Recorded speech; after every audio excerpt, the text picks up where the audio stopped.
Assalamualaikum warahmatullahi wabarakatuh. Pemirsa yang dirahmati Allah, menginjak 10 terakhir bulan Ramadan, narasi-narasi yang muncul dalam masyarakat setidaknya terdapat dua aspek. Yang pertama aspek normativitas dan yang kedua adalah aspek historisitas. Aspek normativitas selalu diungkapkan oleh para penceramah pendahulu. Namun aspek historisitas inilah yang belum pernah diungkapkan oleh para penceramah terdahulu. Oleh karenanya pada kesempatan kali ini kami akan menyampaikan makna historisitas dalam 10 terakhir bulan Ramadan. Dalam sejarahnya, makna historisitas ini hampir berbeda antara wilayah Indonesia dengan wilayah Islam lainnya di dunia. Karena historisitas ini berkembang bersamaan dengan laju perkembangan keagamaan di masyarakat Indonesia. Salah satu aspek historisitas yang muncul dalam masyarakat Indonesia adalah pembagian THR. Pembagian THR awalnya merupakan sebuah tradisi yang berkembang sejak masa kerajaan Islam, tepatnya pada masa Mangkunegaraan Islam, Mangkunegara. Pada tradisi itu, THR adalah diberikan bersamaan dengan setelah halal bihalal atau setelah sholat Idul Fitri terjadi.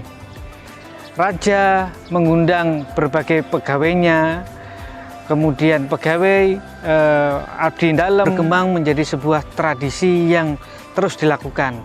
Tidak hanya pada masa saat itu, tapi juga pada masa era-era setelahnya.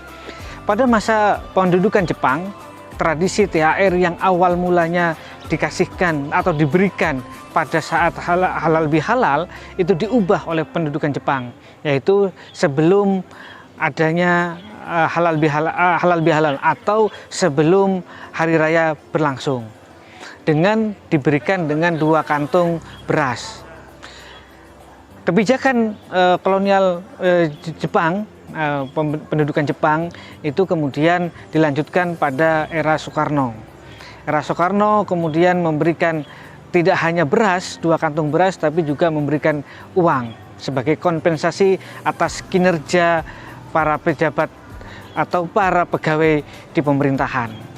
Nah, itulah kemudian menjadi hal itu menjadi sebuah tradisi yang berkembang sehingga saat ini. Selain THR, pemberian THR, muncul pula tradisi lain yang hampir mungkin tidak ada di dalam 10 hari bulan Ramadan itu. Bahkan bila tidak ada, dianggap kurang afdol, yaitu pembuatan makanan. Makanan menjadi tradisi baru dalam masyarakat Jawa pasca diberikannya THR. Oleh karenanya, masyarakat kemudian mengembangkan sebuah tradisi masak-memasak yang dilakukan 10 terakhir bulan Ramadan sampai akhir di bulan Ramadan, yaitu menjelang hari raya Idul Fitri. Memasak pada masa dahulu tidak hanya membuat rasa bagi seluruh keluarga, tapi juga membuat gotong royong terjadi dalam sebuah keluarga. Gotong royong itulah menyebabkan dalam keluarga Jawa menjadi rukun, guyub, dan saling toleransi. Oleh karenanya, marilah kita kembali kepada nuansa masa lalu untuk menciptakan keluarga yang harmonis, keluarga yang gotong royong dengan cara membangun kerukunan beragama dan kerukunan keluarga melalui masak-memasak. Sekian kiranya ceramah pada saat ini. Akhirul kalam, assalamualaikum warahmatullahi wabarakatuh.